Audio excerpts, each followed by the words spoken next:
Oke, dalam chapter 8 yaitu limit, terdapat 7 properties yang digunakan untuk menyelesaikan soalan yang berkaitan dengan limit.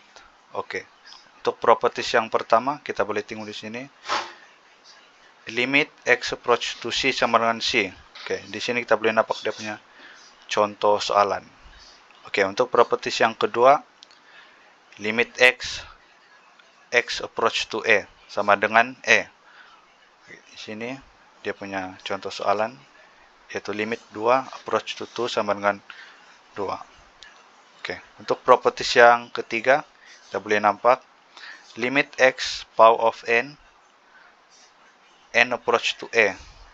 Oke, sama dengan a power of n. Oke, di sini contoh soalan dia yaitu power n, yaitu power kita akan masukkan di dia punya equation di sini. Oke, untuk properties yang keempat di sini limit c fx x approach to a sama dengan c limit fx x approach to a. Oke, ini adalah contoh dia, kita boleh nampak. Kita masukkan, kita pindahkan 5 ke bagian kiri limit tuh. Lepas tu limit x approach to a kita tukar kepada a. Jadi jawaban dia 5a. Oke, untuk properties yang kelima, kita boleh nampak sini. Limit fx approach x approach to a tambah tolak gx sama dengan limit fx x approach to a tambah tolak limit gx x approach to a. Oke, di sini contoh soalan dia kita boleh nampak yaitu ini yang melambangkan fx dia ini. Kita boleh pisahkan ini dan ini menjadi 2 dan ini seperti di sini. Selepas kita pisahkan 3x dengan x, kita boleh masukkan nilai x yaitu x approach to 4 ke dalam nilai x ini. Jadi kita dapat jawaban dia di sini. Oke, untuk properties yang keenam, di sini kita nampak limit fx x approach to a darab dengan gx. Jadi di sini kita boleh nampak dia punya persamaan di sini. Oke, untuk contoh soalan dia di sini limit x to the power of 3 di sini. Pas tu kita pisahkan ini menjadi 2 limit dengan x approach to yang sama. Jadi kita boleh tukar x ini kepada 2.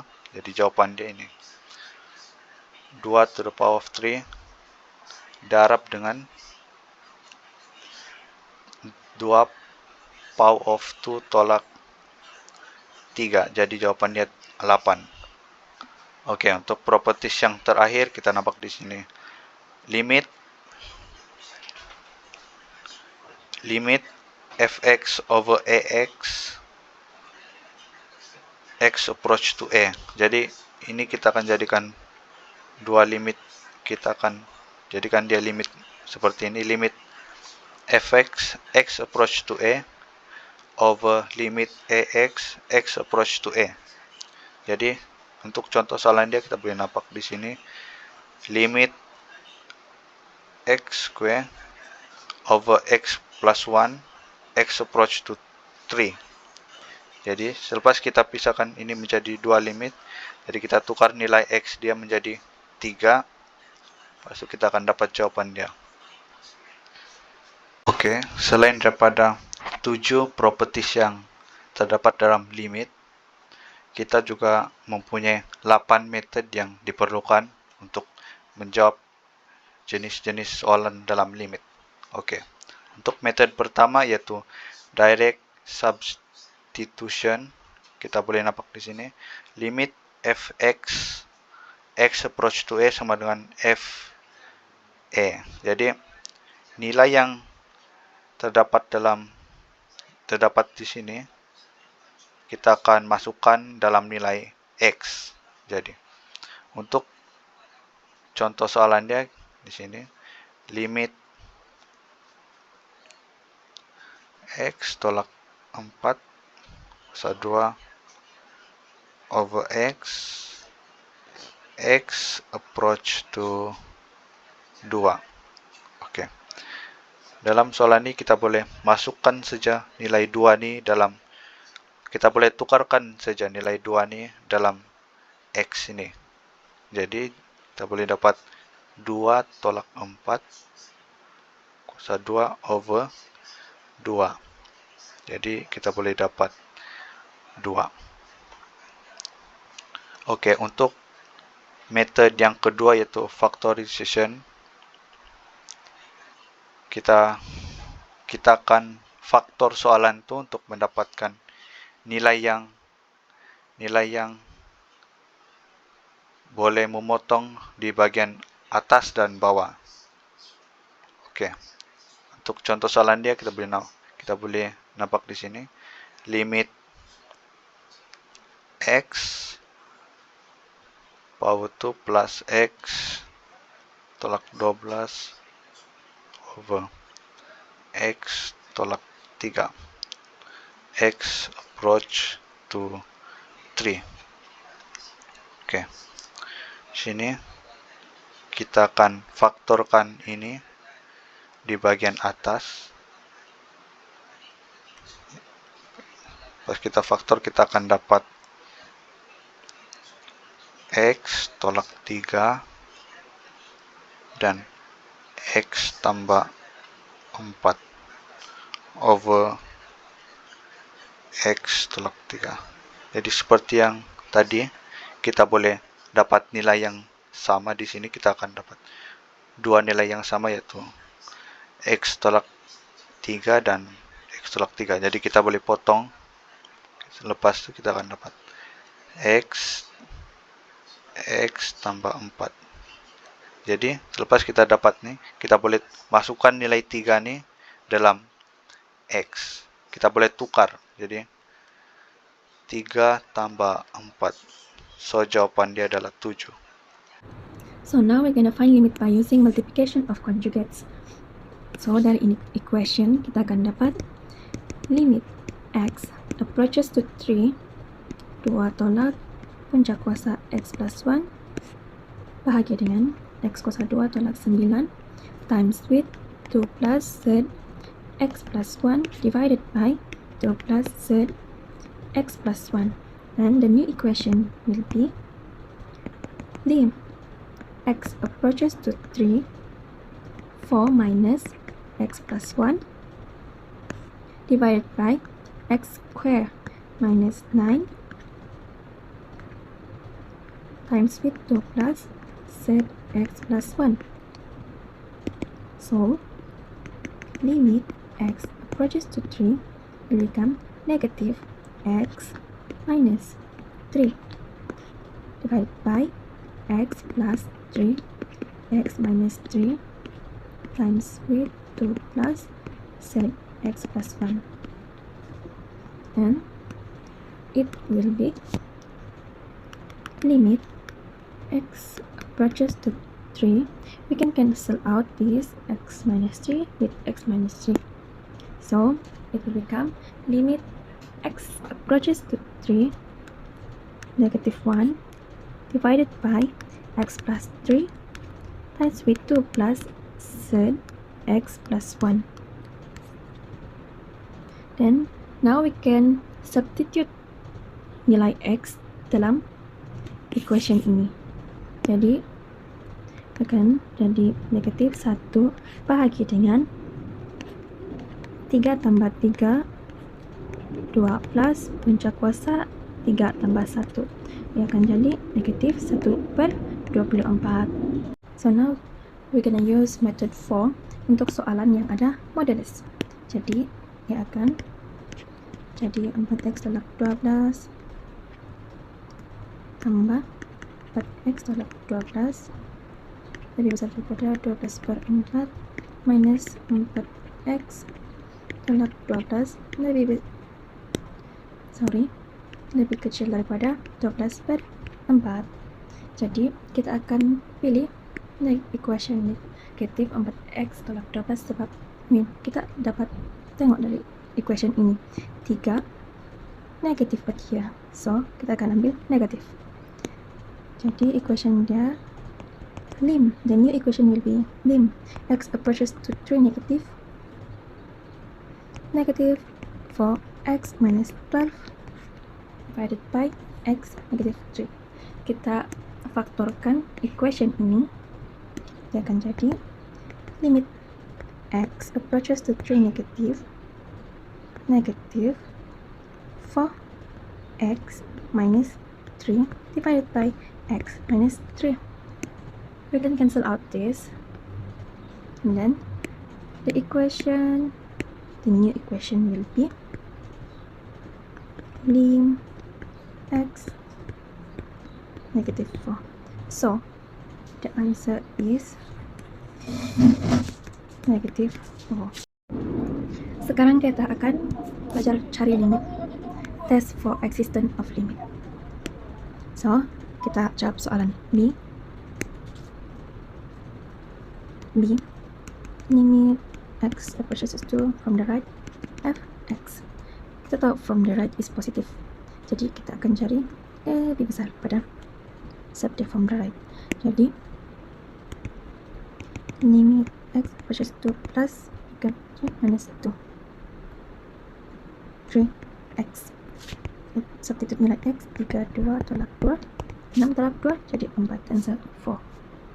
Sekarang kita jawab soalan C.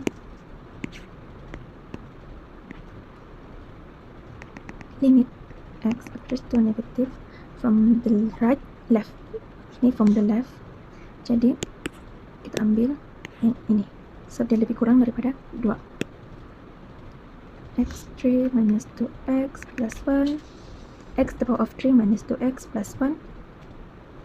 We can limit now substitute nilai x dalam equation ini. Dia akan jadi dia akan jadi 2 kuasa 3 tolak 2 darab 2 tambah 1 jadi 2 kuasa 3 tolak 2 tambah 1 jadi 5. So limit untuk from the right 4, manakala limit from the left 5, jadi limit doesn't exist.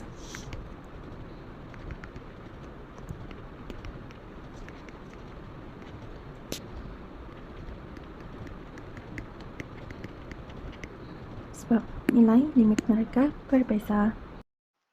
Okay, so for this part, I'll be talking about method 6, 7, and 8. So let's look at method 6. You can simply say it is a process of substituting the nearest value into the function of limit to determine the vertical asymptote and see whether the limit exists or not. Okay, so for example, I can give you an example of when x approaches 1. For example, I take x approaches 1 from the left. I sub in this value to see whether the final answer is positive or negative. Okay. So for example, when you get a final answer of positive, when x approaches a from the left and x approaches a from the right, you get the same answer of positive infinity. Therefore, the limit exists or the vertical asymptote is present. Okay. For example, if you don't get a similar sign here, you get a different sign which is negative and positive. Therefore, you can say the limit does not exist. Okay, that's method 6. So let's move to method 7. So method 7, I can simply conclude that it is a process where you need to understand anything over infinity is equal to 0. Okay, so this is the main property of the equation for main property. This is a simple way to understand. So you just remember this part is enough. Okay, so for next method 8, when you get answer of negative or infinity, you need to simplify the question by dividing the equation by the highest power of x. Okay, so that's all for method. Let's move on to the examples. Dalam bab 8 juga kita akan belajar bagaimana untuk mencari vertical asymptote dan horizontal asymptote. A line x equals to a constant is a vertical asymptote of fx if either limit fx x approaching a constant from the left or right equals to positive or negative infinity. Bagi horizontal asymptote, a line y equals to a constant is a horizontal asymptote of fx if either limit fx x approaching positive infinity or negative infinity equals to a constant. Sebagai contoh, given fx equals to 3x to the power of 2 plus 6 over x to the power of 2 minus 9. Find the vertical and horizontal asymptote. Untuk cari vertical asymptote, kita akan tengok denominator bagi fx. Kita akan dapat x equals to positif or negatif 3. Apabila x sama dengan 3, kita akan cari limit fx, x mendekati 3 dari kanan dan dari kiri. Dan kita akan dapat limit dari kanan positif infinity dan limit dari kiri 3 akan dapat negatif infinity. Apabila x sama dengan negatif 3, limit fx, x approaching negative 3 from right equals to negative infinity, dan limit fx, x approaching negative 3 from left sama dengan positive infinity. The vertical asymptote of f are x equals to 3 and negative 3. Untuk mencari horizontal asymptote, kita kena menggunakan limit fx, x approaching positive infinity and negative infinity. Therefore, the horizontal asymptote of f is y equals to 3. Is it possible a function have two horizontal asymptote? Diberi fx sama dengan 2x bahagi set x kuasa 2 tambah 1. F tiada vertical asymptote. Ini karena set tidak boleh negatif. Sesuatu constant. Dia adalah undefined.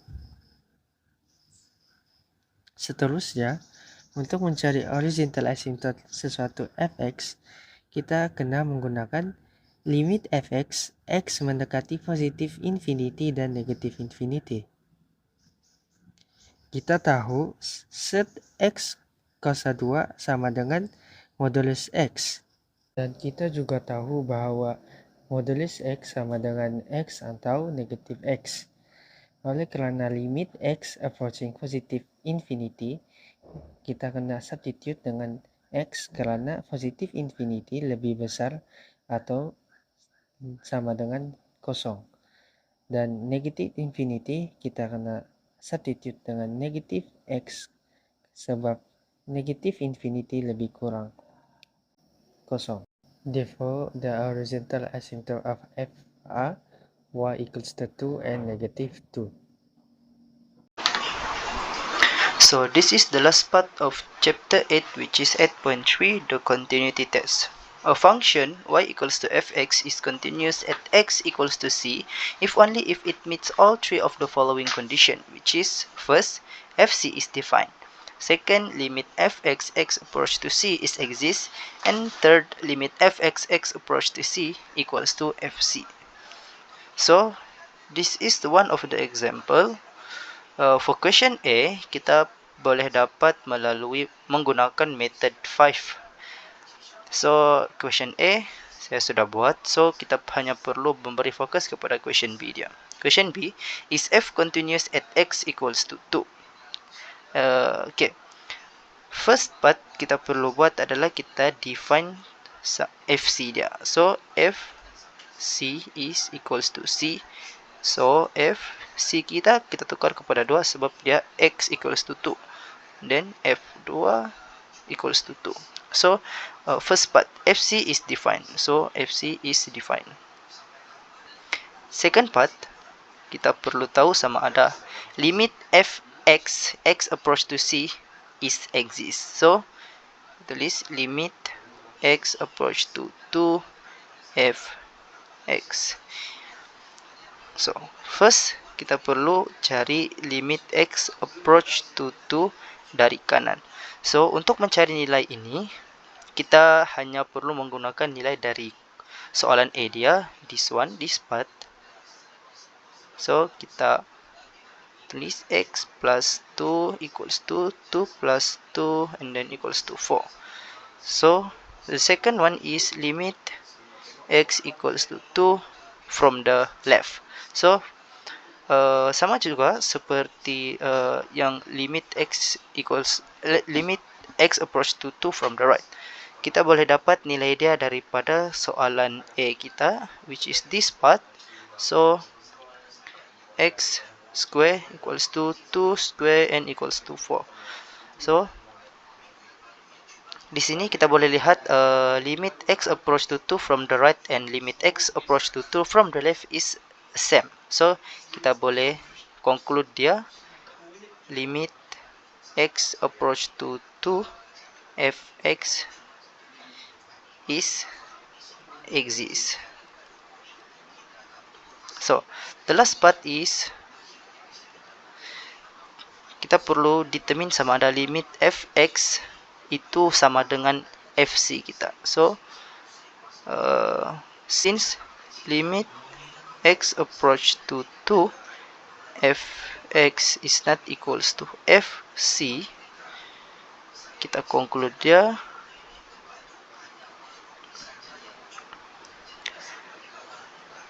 function of fx is not continuous. So that's all. Thank you.